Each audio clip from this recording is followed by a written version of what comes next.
petit chocolat chaud et ma petite tasse, ma petite tasse vachette. Donc, on aide les gens à développer des activités, des compléments de revenus et à se générer de l'argent. Notre stratégie et notre façon de faire à nous, c'est d'aider les gens à devenir des setters. Sauf que finalement, on s'est rendu compte qu'on n'a jamais expliqué aux gens c'est quoi être un setter. Et l'idée aujourd'hui, c'est que tu viennes répondre à mes quelques questions, précisément 17. Ok. Qu'est-ce que c'est être un setter? Combien on est payé? Qu'est-ce qu'on fait? Moi, j'ai une question pour toi, du coup. Est-ce que tu sais pourquoi on a décidé de lancer un accompagnement sur le setting? Parce que c'est un métier qui est accessible à tous. C'est un métier dont nous, on a besoin. Et surtout, quand on fait notre partie de notre activité, donc avec Aeria, on s'est rendu compte qu'on avait besoin de setters et de closers pour nous et pour nos clients. Et qui passaient leur temps à trouver et à chercher des setters et des closers. Et à partir de là, on s'est dit, c'est compliqué de passer son temps à chercher parce qu'il y a beaucoup de turnover. Et on a fini par dire, pour avoir des bons setters, il suffit de les former. Comme nous, on sait ce que c'est être un bon setter avec les outils que nous, on utilise. Et comme ça, en fait, nos clients, ils ont des personnes qui sont motivées, qui veulent faire ce travail-là, qui connaissent nos outils, qui connaissent notre façon de faire. Et du coup, ils sont déjà prêts. En fait, on a juste à les mettre chez nos clients et ils sont prêts à travailler. Mais en fait, là, pour aller un petit peu plus loin, c'est qu'il y a de ça 2-3 ans, quand j'ai commencé à vouloir développer une vraie activité en ligne, tu vois, avec les anciennes personnes avec lesquelles j'avais collaboré, j'ai retenu une leçon, c'est que si tu aides les autres à devenir riches, toi-même tu seras riche. Et en fait, moi, tu vois, c'est pas vraiment l'argent qui m'intéresse. Enfin, je m'en fous. Ce qui m'intéresse, en fait, c'est le jeu du scaling. Tu vois, genre grossir, faire grossir les entreprises. Moi, c'est ça qui m'intéresse. Et le truc, c'est que tu peux pas jouer à ce jeu longtemps si tu n'as pas d'impact auprès des autres personnes, tu vois. Et donc, c'est pour ça que je me suis rappelé un peu de ma condition quand je me suis lancé il y a 5 ans, il y a 6 ans. J'avais rien, aucune compétence, débutant, étudiant, enfin bref, neutre quoi, tu vois. Et je me suis dit, ok, comment est-ce que je peux aider les gens qui sont dans ces mêmes conditions-là à ce moment à aller chercher plus de revenus et augmenter leur style de vie, tu vois. Et donc c'est pour ça qu'au final, l'idée du setting où on avait un problème, c'est que clairement on n'avait pas de setter, aider les autres personnes, tu vois, les autres personnes à augmenter leurs revenus, c'est là où du coup on s'était dit, si au final on aide les gens à se lancer dans le setting, ça résout notre problème où on n'a pas de setter, ça résout le problème de nos clients qui cherchent des setters mais n'ont pas de setter, et ça résout le problème de ces personnes-là qui veulent gagner plus d'argent mais ne savent pas comment faire. Définition rapide du setting, c'est quoi pour toi? En fait, le setting, c'est ça fait partie de l'activité de la vente, mais c'est quelque chose qui intervient juste avant la vente. J'ai mis ma définition quelque part, je sais pas où est-ce qu'elle est passée. On n'a pas besoin de définition. On n'a pas besoin de définition. Wow, c'est pas une définition écrite par ChatGPT. ChatGPT, c'est une définition écrite par moi-même. Setting, en fait, c'est juste une activité qui consiste à relancer toutes les personnes qui ont émis un intérêt pour nous, pour notre entreprise, pour nos produits, pour nos services. Et en gros, aujourd'hui, quand on veut développer une activité sur Internet, par exemple, on va utiliser des publicités, bref, d'autres systèmes. Il y a des personnes qui vont nous laisser leur nom, prénom, numéro de téléphone, adresse email. Toi-même, tu as déjà dû laisser la tienne sur 40 000 sites Internet. Et en fait, le setting, ça va juste consister à recontacter ces personnes via différents moyens. Ça peut être SMS, ça peut être email, ça peut être numéro de téléphone. Et en fait, ça intervient juste avant la partie vente parce que pendant la phase de setting, on ne vient pas vendre. On vient juste savoir, est-ce que tu es toujours intéressé par notre produit, par notre service? Et si tu es toujours intéressé, je ne suis pas la meilleure personne pour t'en parler de produits, des services. Ce que je peux faire, c'est te réserver un rendez-vous avec quelqu'un dans l'entreprise qui, lui, est spécialisé là-dedans et qui pourra mieux t'expliquer. Ça te dit ou ça te dit pas? Voilà ce que c'est le setting. Les personnes qui font l'amalgame entre setting et closing. La personne qui vend, finalement, c'est un closer. Ouais. C'est quoi la différence entre ces deux métiers-là? En gros, le closer, c'est un peu le commercial du 21e siècle. On va dire ça comme ça. C'est qu'avant, tu avais les commerciaux qui allaient sur le terrain, essayer de vendre leurs trucs, machin, etc. Aujourd'hui, les closers, c'est un peu pareil, sauf qu'en fait, ils ne démarchent pas les gens. Eux, ils sont juste là, ils se connectent, ils ont des rendez-vous, ils expliquent aux gens comment se passe le produit, le service, et à partir de là, s'il faut faire la vente, eux, ils vont conclure la vente. Alors que le setter, donc pendant sa phase de setting, lui n'est pas là pour vendre, absolument pas. Parce que tellement le setter, il intervient dans le processus de vente. Le setter, en gros, dans le processus de vente, il y a 3 parties. Il y a la partie où le client va découvrir l'entreprise et ses produits et ses services. Et pendant cette phase de découverte, généralement, on va lui demander un nom, prénom, numéro de téléphone, adresse email. Et avec ces informations, on va lui envoyer du contenu pour qu'il découvre de plus en plus l'univers de l'entreprise. Il y a la deuxième phase, la phase du milieu, justement, pendant cette phase où le prospect, lui, il va réfléchir, il va consommer ce contenu et il va prendre la décision volontaire ou pas de réserver un rendez-vous pour avoir un devis, pour savoir en gros combien coûte le produit concrètement. Et après, tu as la troisième phase où, pendant cette phase, enfin la phase de rendez-vous, où on va expliquer au prospect comment se passe l'accompagnement, comment se passe le service, comment se passe le produit, combien ça coûte et l'accompagner par la vente. Et en fait, le setting intervient dans la deuxième phase. Parce que l'entreprise, pour que les gens la découvrent, elle va dépenser de l'argent. Lorsqu'elle dépense de l'argent, si la personne décide de prendre rendez-vous avec elle dans 1 an, il faut avoir une trésorerie de fou pour tenir 1 an. Voilà, on va tenir sur la durée. Là. Exactement. Alors en fait, le setter, lui, ce qu'il va venir faire, c'est venir accélérer ça. C'est qu'au lieu que tu sois à réfléchir dans ton coin pendant 2 ans, là, et en fait, le gars, il va t'appeler pour dire avec toi, hey, Mathilde, j'ai vu que tu as mis ton numéro de téléphone ici. Ça t'intéresse toujours un peu ce truc-là? C'est un peu le premier abord, la première image humaine de l'entreprise. Exactement. C'est le premier échange que tu vas avoir et tu vas créer le lien entre l'entreprise et la personne qui est intéressée. C'est exactement ça. Vraiment, pour quelqu'un qui veut se projeter dans ce métier-là, à quoi ça ressemble une journée type d'un setter? C'est quoi ta journée de rêve, en gros? Je me lève tranquillou vers 8h, je vais au sport, je reviens, je prends mon temps à prendre mon café. Ouais. Après, je me pose, j'ai du temps. Après, tu prends le temps de te faire à manger. Tu vas te promener l'après-midi. Ok. Et voilà. Apéro le soir. Tu vois, dans tout ce que tu viens de dire, t'as pas parlé de travail ne serait-ce qu'une seule seconde dans ta journée de rêve. Qui te dit, mon rêve, c'est de travailler là de 8 à 12, je veux bosser. En fait, dans ta journée de rêve, là, imagine que moi, je débarque parce qu'au bout d'un moment, il faut bien que tu payes tes factures. Ah oui. Il faut bien que tu manges, il faut bien que… Sinon, c'est les factures qui vont débarquer dans la vie. C'est ça. Sinon, alors, cette salle de sport-là, par exemple, il faut que tu la payes. Les promenades, l'essence et tout ça, machin. Et en fait, je viens juste te gâcher ton rêve l'espace d'1 heure à 2 heures par jour. Ça va. Pendant 1 heure à 2 heures, je te dis, écoute, tu vois là, tu as 30, 20 personnes à appeler. Et sur ces 30, 20 personnes, du coup, tu vas peut-être avoir 4, 5 personnes qui veulent bien aller en rendez-vous. Appelle ces personnes, obtiens tes 3, 4, 5 rendez-vous et après continue ta journée de rêve. C'est ça le setting. Et voilà en gros concrètement une journée d'un setter. Quand tu fais ça à plein temps. Si tu n'es pas à plein temps et que tu as un boulot à côté, ta journée de rêve, pour l'instant, tu n'y es pas encore. Mais lorsque tu fais le pas et que tu deviens setter à plein temps, tu te lèves le matin, tu bois ton café, tu vas au sport, tu prends ton téléphone, mon CRM. Voilà, par exemple, tu appelles une 20, 30 personnes. Sur les 20, 30 personnes, il y en a, allez, on va dire 10 qui vont répondre. Sur les 10 qui vont répondre, tu en as 5, 6 qui vont accepter de prendre un rendez-vous.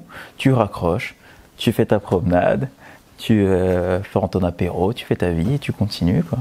On dirait que c'est un espèce de rêve, on dirait que là je te vends un rêve, mais en fait non, c'est la réalité.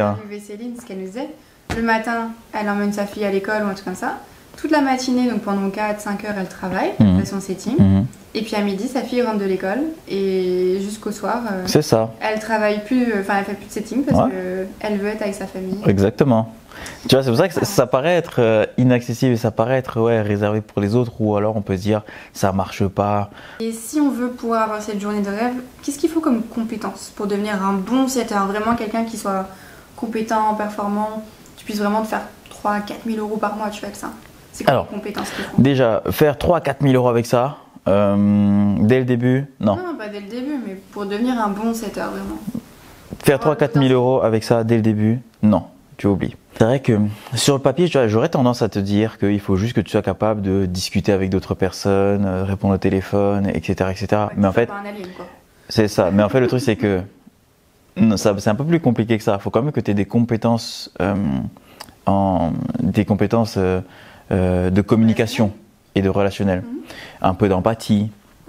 Être capable de savoir si la personne en face de toi, elle est contente, elle n'est pas contente. Enfin, tu vois, avoir du relationnel, organisé, discipliné. Ça aide.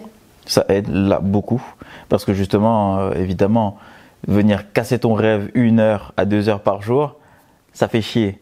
Tu dois avoir suffisamment de discipline pour continue à le faire et le faire quand même, tu vois. Ouais. Quelques compétences techniques pour savoir utiliser 2-3 outils, mais ça tu les apprends parce que tu es bien accompagné, parce que tu es suivi. Mais sinon, dans les compétences que tu dois avoir, du relationnel, être organisé, et après le reste ça s'apprend sur le tas, quoi. En fait, il n'y a pas forcément besoin d'avoir d'expérience. Non. Il n'y a pas besoin d'expérience pour être un setter. Non. Franchement, les personnes les plus timides et les plus introverties, elles auront besoin d'un petit peu d'entraînement pour le faire.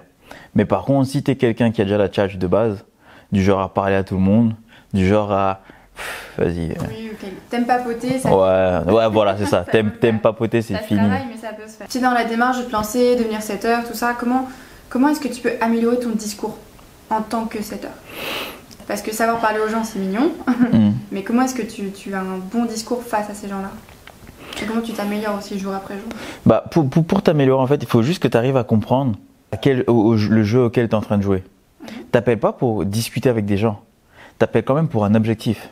C'est est-ce que tu viens à un rendez-vous ou tu vas pas en rendez-vous. Ça, c'est ton objectif. À partir de là, en fait, il faut juste que tu sois capable. En fait, t'améliorer, ça va plus être capable de ne pas dériver.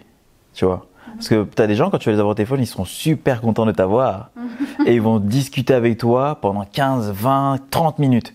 Sauf que ton temps est précieux, tu vois. Donc, il va falloir que tu arrives à réduire ce temps. Passer de 10 minutes de discussion pour un rendez-vous à en 5 minutes, c'est plié. En fait, c'est là-dessus que tu vas venir t'améliorer.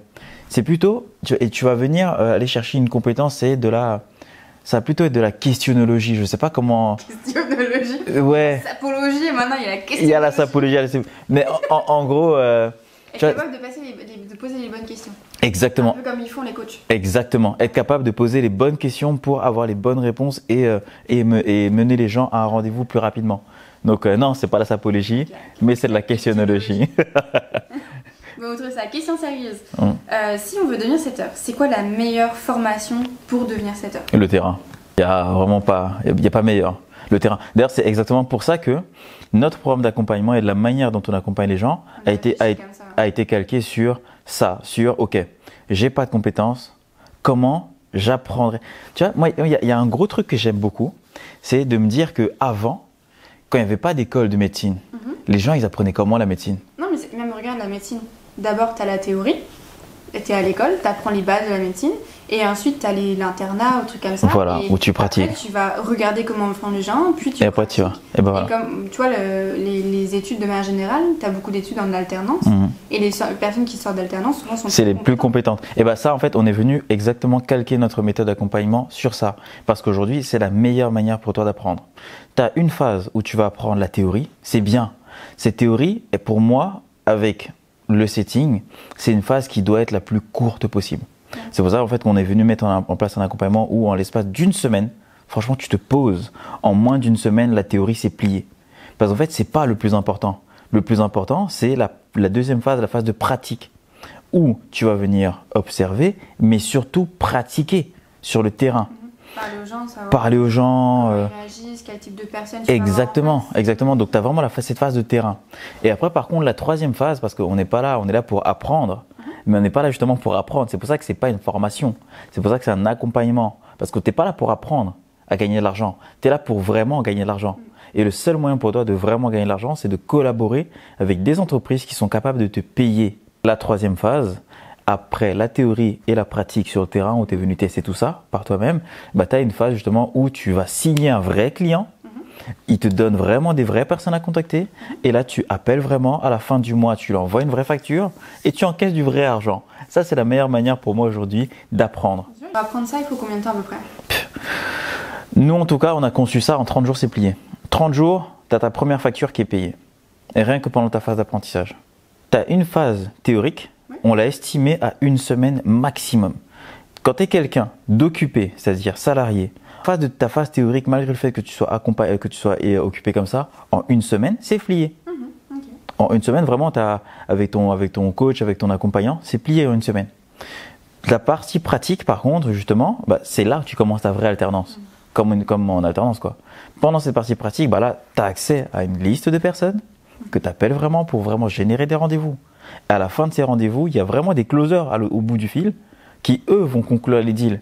Et donc, à la fin du mois, tu es rémunéré pour ce que tu as vraiment fait.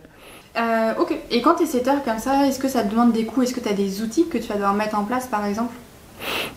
T'as deux manières. Si tu viens de débuter et si tu bosses avec une entreprise. Quand tu viens de débuter toi, les outils, t'en as pas 40 000. C'est ça la grosse chance. Et t'as pas non plus des sommes mirobolantes à investir. Le seul outil que tu dois utiliser en payant, c'est un outil qui te permet de dissocier ta vie perso et ta vie professionnelle. Donc ton travail de setting. Le seul outil s'appelle On-Off. T'as juste besoin de ça. Oui, c'est un numéro professionnel. Qui te permet d'avoir un numéro professionnel sur ton téléphone. Et avec ce numéro, tu appelles les gens. Ça coûte à peu près 30. Et si par contre, tu es avec une entreprise, là, ils doivent te donner des outils qui vont te permettre d'appeler. S'ils ne t'en donnent pas, eh ben, tu peux leur conseiller de t'en donner. Tu en as deux. Tu as Reminder, je crois, ça s'appelle l'autre. Mais tu as Aircall. Nous, personne, on est avec Aircall. Et Aircall, en fait, ça te permet d'être plus productif. C'est le seul, en fait, concrètement, c'est le seul outil que tu dois venir maîtriser à 100%. Okay. Admettons, tu rentres dans une entreprise où tu vas travailler avec un infopreneur. Et là, tu vas commencer ton setting. Alors, tout le monde ne te donne pas forcément de script ou d'exemples purs et durs. Où est-ce que tu peux trouver, par exemple, des exemples de script de setting pour être vraiment performant, tu vois? Tu peux en créer un toi-même. Tu peux en créer un. Mais qu'est-ce qui peut dire qu'il est performant? Sur base de la psychologie humaine. Par exemple, là, regarde. Concrètement, en tant que setter, ton activité consiste à appeler des gens. Ton activité consiste à faire chier des gens. Ouais, les interrompre de leur journée. Les interrompre de leur journée. Ça, c'est quand tu le fais mal. Ouais. La dernière expérience positive au téléphone que tu as eue, c'était quoi? Étant donné que je réponds pas au téléphone. C'est vrai. Étant donné que s'il n'y a pas marqué le nom dessus, je réponds pas au téléphone, elles ont plutôt été négatives. Ok, alors, regarde. Là, je t'appelle tout de suite. Ouais. Je te dis, hey, salut Mathilde. Écoute, je te prends juste 5 minutes. Je suis venu pour t'offrir un truc. Dis-moi en plus. Voilà, c'est ça. Qu'est-ce que tu veux m'offrir? C'est ça un bon script. Ouais, c'est que tu viens donner à quelqu'un et tu viens pas lui demander. C'est ça, un bon script. En fait, dans un bon script, lorsque tu vas bosser avec une entreprise, un entrepreneur, etc., si dans le script qu'il te donne, parce que tu peux aussi apporter à l'entreprise, hein, tu apportes de la valeur. Si dans le script, il n'y a pas genre dit que tu dois apporter quelque chose, tu peux dire à cette entreprise, écoutez les gars, votre script là, il est un petit peu merdique, ça risque de pas trop bien fonctionner. Parce que derrière, c'est toi qui vas te taper la négativité et les gens qui t'envoient chier. Et puis être setter, c'est aussi apporter de la proposition, avoir des conseils aussi en tant que setter dans ton métier. C'est ça. Et puis même là, tu vas représenter une entreprise. Donc en représentant une entreprise, ça m'étonnerait que l'entreprise te dise vas-y défonce toutes les personnes de ma base email quoi, de ma base de contact, rien à foutre. Tu vois? Non, ils vont te dire au contraire créer une bonne relation avec eux, etc. Et le meilleur script c'est j'appelle, j'offre quelque chose et si le gars en face est réactif, je lui pose des questions et si on peut l'aider, là je lui réserve un rendez-vous. C'est juste ça un bon script en réalité.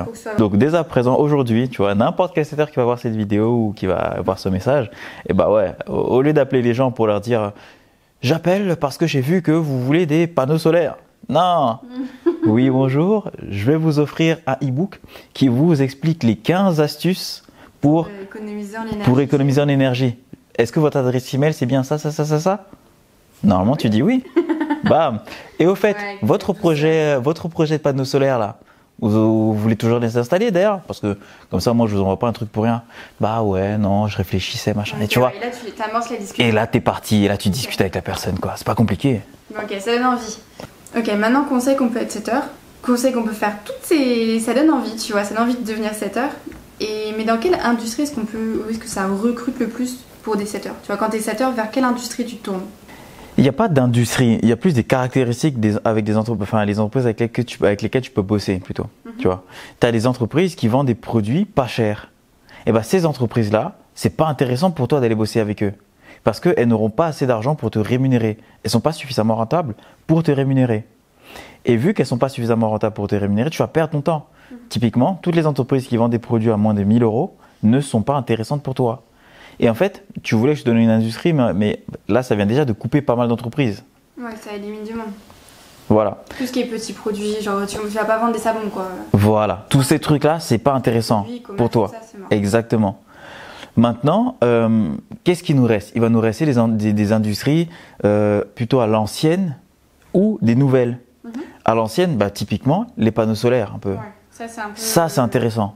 Ah, je veux dire, c'est un peu la galère. Non, c'est intéressant. Ça dépend s'ils sont développés dans le digital ou pas. C'est intéressant. Okay. C'est ça, justement, c'est ça la deuxième condition. C'est que la deuxième condition, ça va être, tu dois parler avec des industries ou des entreprises qui vont utiliser Internet et les réseaux sociaux pour se développer.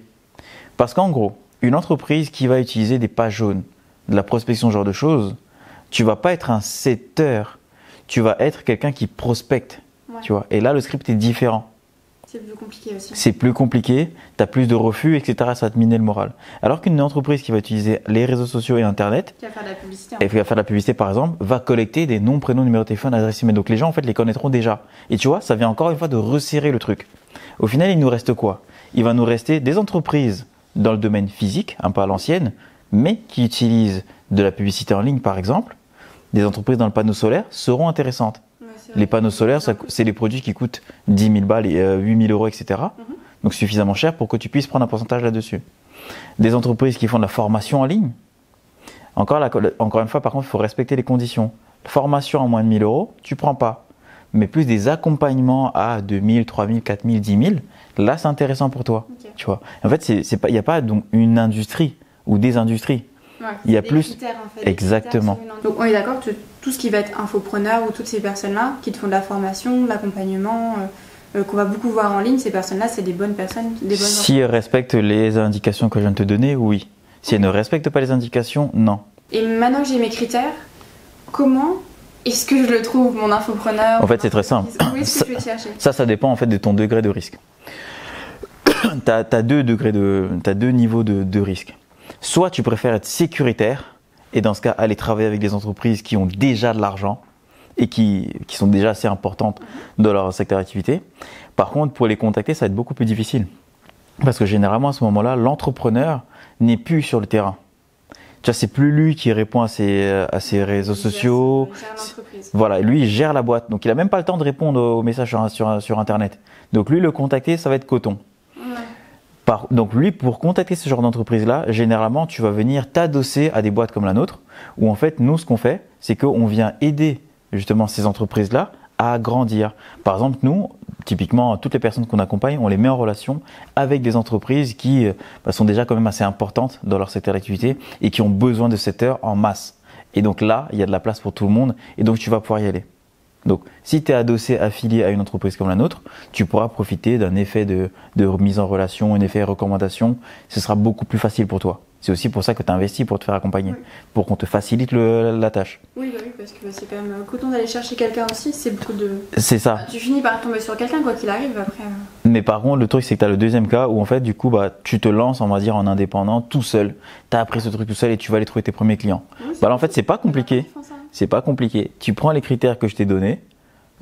Tu trouves les entreprises et tu les contactes tout simplement en leur disant hey, toc toc toc, en fait je sais que tu fais de la publicité en ligne, j'ai pris potentiellement, ça il y en a qui font ça mais je déconseille parce que ça met tout le monde en colère, j'ai pris un appel donc je sais que nanana que c'est pas toi qui, enfin que vous avez besoin. Tu rentres dans les tunnels. Ouais. Ah ça c'est insupportable. Bah, je sais que c'est insupportable. Mais ça marche hein. Bah oui ça marche. Ça marche hein. Il y a des setters, on les a pris comme ça. Bah ouais. Des closers aussi. Exactement. Mais ils sont arrivés, c'était tellement bon, le discours était bon, c'était bon, bah le feeling est passé. Le culot, le feeling. Le culot, le feeling. Par contre, le truc, c'est que quand tu repères une entreprise qui correspond à tes critères, bah ouais, tu y vas. Et là, c'est personnalisé. Et là, c'est bien. Tu vois. Ouais, tu peux démarcher les gens sur Instagram, LinkedIn, sur tous les réseaux en fait. Toutes les personnes que tu vois qui te font de la publicité et qui font par exemple de la formation, de l'accompagnement en ligne, tu peux aller leur dire écoute, je sais que tu fais de la pub parce que j'ai cliqué dessus, je t'ai vu. Et vu que je sais que tu fais de la pub, je sais que tu génères des prospects. Nom, prénom, numéro de téléphone. Le deal est très simple. Tu me confies toutes ces personnes, moi je les rappelle, je te les envoie en rendez-vous. Et quand tu clôtures le deal, tu me files un pourcentage. Question qui fâche. Ouais. Combien on gagne en tant que setter? Pourquoi ça fâche? Je sais pas, on est en France, alors ça fâche l'argent. Alors la question ne fâche absolument pas du tout. Ok, question qui fait plaisir. Voilà. Combien on gagne quand on est setter? Et bah c'est très simple. On gagne au début, combien est-ce qu'on peut gagner après? On y va en mode glandeur ou en mode déterminé? On est déterminé. On est déterminé? Après chercher un infopreneur ou autre, on est déterminé. En mode déterminé, tu peux aller chercher les 4 à 6 000 euros. 4 à 6 000 euros par mois, ouais. C'est-à-dire quand tu passes ta journée à faire ça, quoi. C'est ça. Ok. Donc si tu remplaces, par exemple, tu fais un travail normal, donc tu fais un 35 heures en setting, 4 à 6 000 euros. Ouais. Parce que tu as des critères. Parce que par exemple, tu vas aller bosser avec une entreprise qui a un produit entre 5 000 et 10 000 euros. Ouais, en gros, quand tu mets des critères assez élevés. Voilà, parce que du coup, derrière, tu as un produit derrière qui est élevé. Tu vas aller chercher un infopreneur qui fait beaucoup de publicité, donc il y a énormément de prospects à te donner. Ouais. Parce que vu que toi, tu vas passer quand même ta journée dessus, tu vas pouvoir charbonner et y aller à fond, tu vois. Ouais. Donc ça, tu vas pouvoir aller chercher là-dessus. Et derrière, troisième critère, l'équipe de vente qui est derrière. Quand tu vois qu'il y a 3, 4, 5, 6, 7 closers derrière, donc des personnes, des commerciaux, parce qu'on a défini les closers maintenant. Donc quand tu sais qu'il y a 4, 5, 6 closers derrière, il y en a forcément un qui est méga bon. Donc ça veut dire que lui, quand tu vas lui envoyer des rendez-vous, ça va y aller. Okay. Et là, maintenant que tu as ces critères-là, tu peux aller chercher 4 6 000. Par contre, du coup, je préfère quand même, moi j'aime bien la prudence. Ouais, moi j'allais dire si on est un peu plus réaliste. Dans ta journée de rêve, par exemple. Oui, alors t'as quoi? T'as 1 heure, 2 heures? Soit dans ma journée de rêve, soit imaginons j'ai un travail 35 heures tranquillou. Qu'est-ce que je peux espérer? Oh, c'est éteint. Oh non. Attendez. Donc je disais, soyons réalistes. Dans ma journée de rêve, ou même dans une journée par exemple où je travaille, imaginons que je travaille, j'ai un travail comme beaucoup de monde en fait, où je fais 35 heures par semaine. J'ai quelques heures à consacrer pour du setting. On va dire j'ai 2 heures par jour à consacrer à du setting. Qu'est-ce que je peux espérer avec ça? Entre 1000 et 3000. Entre 1000 et 3000 sur 2 heures par semaine? Je sais pas si 2 heures par semaine, 2 heures par jour? Ouais, je sais pas si la fourchette est méga grosse, mais ouais, entre 1000 et 3000. Parce qu'en fait, j'ai fait les tests et on a fait un calcul concrètement. En gros, quand tu as par heure, tu peux contacter une vingtaine de personnes. Sur une vingtaine de personnes, tu vas pouvoir tirer 3-4 rendez-vous. Tu arrives à sortir entre 3 à 5 rendez-vous par jour. Tu bosses 6 jours par semaine, donc c'est pas beaucoup. Tu vas chercher entre 1000 et 3000. Ok, donc on va dire qu'avec déjà quelques heures par semaine, je peux me faire un bon complément de revenu, voire pratiquement un salaire. Bah ouais. Est-ce que le setting, ça peut vraiment remplacer un salaire classique? Je sais pas. Tu connais beaucoup de personnes, toi, qui gagnent entre 1000 et 3000 euros? Entre eux? Entre 1000 et 3000 euros? Oh bah oui. Voilà, c'est un salaire complet. C'est ça la différence. Aujourd'hui, tu vois, la question est plutôt à se poser là. En fait, je libère mes journées. La vraie question à se poser, c'est plutôt ça. C'est est-ce qu'aujourd'hui, tu préfères gagner 1000 à 3000 euros en travaillant de 9h à 17h ou tu préfères gagner entre 1000 et 3000 euros en bossant 2 heures par jour? En 2 heures par jour. Bah voilà, donc ça veut dire que tu viens de remplacer ton salaire. C'est vrai. Donc c'est pas juste un complément de revenu. Ça peut être ton style de vie à plein temps. La journée de rêve que tu m'as décrite tout à l'heure là, ça peut être ça tout le temps. En fait. Bah oui. Elle est réalisable. Tu vois, en fait, l'idée ici, c'est pas. L'idée ici, en fait, c'est pas de se dire je vais travailler plus pour gagner plus. Notre génération, je sais plus qui est-ce qui en a parlé, mais en fait, notre génération a plus cette envie d'impact, d'une part, pas juste gagner de l'argent pour gagner de l'argent. C'est gagner de l'argent en aidant les gens et en mettant du sens à ce qu'on fait. L'idée aujourd'hui, c'est pas de travailler pour gagner sa vie. L'idée aujourd'hui, c'est que ton travail soit au service de ta vie. Donc si aujourd'hui tu es capable de gagner 1000, 3000 euros en 2 heures par jour, ça veut dire qu'il te reste tout le reste du temps pour faire quelque chose. Apprendre une nouvelle langue, passer plus de temps avec tes amis, passer plus de temps avec ta famille. Céline aujourd'hui, elle passe énormément de temps avec... Faire des projets qui te parlent aussi, tu vois. Exactement. On ne dit pas que là, tu vois, la promesse, c'est pas deviens millionnaire, tu vois, ou fais-toi une carrière là-dessus. Franchement, tu fais du setting rien que pendant 6 mois, tu te butes à fond. Pendant 6 mois, tu mets suffisamment d'argent de côté pour financer un voyage. Ouais, financer un... Tu vois. Donc ouais, c'est pas juste un complément de revenu. C'est un complément de revenu si toi, ce que tu veux, c'est aller faire 7-8 000 euros par mois. Tu as un boulot à côté où tu gagnes 3-4 000. Derrière. Bah ouais. Merci les impôts, on est d'accord. Donc, c'est toi qui vois. Ça dépend de ton objectif personnel. Moi, perso, 1000 3 000 euros par mois, en bossant 2 heures par jour, c'est rentable et je signe. Bah oui. Et j'espère que vous aussi vous signez. Hein. Ouais. Moi, je pense qu'on a fait le tour de la question. Ouais. Qu'on a pu répondre à tous les points, je pense qu'on peut se demander quand on veut se lancer dans une nouvelle activité. Est-ce que tu as autre chose à rajouter? Non. Il y a autre chose qui te parle? Si, j'ai une question, moi. T'as une question? Ouais. Et toi, quand est-ce que tu te lances? C'est ça ma question. Bon, allez. Mon petit Bon, chocolat eh ben, refroidi. ça, c'est clair pour vous. Et s'il y a encore des points d'ombre, et ben il y a les commentaires pour ça. N'hésitez Ah oui, pas à c'est poser vrai. des questions. C'est vrai, t'as pas raison, t'as pas tort. Ouais, j'ai pas raison. Si, t'as raison, mais t'as pas Merci. tort. Comment tu t'incrustes? Bah oui, ça fait 1 heure, on me voit pas. Comment tu... Si vous avez des Je te donne le micro. questions, si vous reste, je vais le manger là.